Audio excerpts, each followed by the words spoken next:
Bom dia, pessoal, Marcos Silva com mais uma dica de oficina Brake Press 10, tá? Existe essa parte, esse coxim, tá?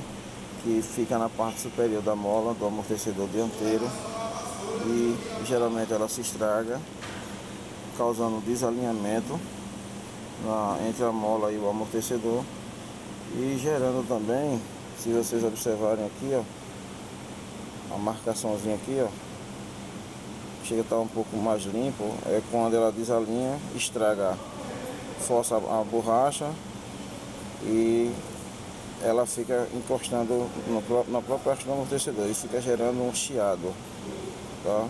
Como se fosse aquela situação de feixe de mola, aquele chiado de feixe de mola, mas só que na dianteira. Aí quando você vai ver, a buchazinha que pega aqui na parte de baixo, tá? Que estraga por conta desse desalinhamento causado por conta da quebra desses dois coxins superior da mola, gerando um chiado na suspensão, principalmente quando você passa em quebra-mola. Tá bom, pessoal?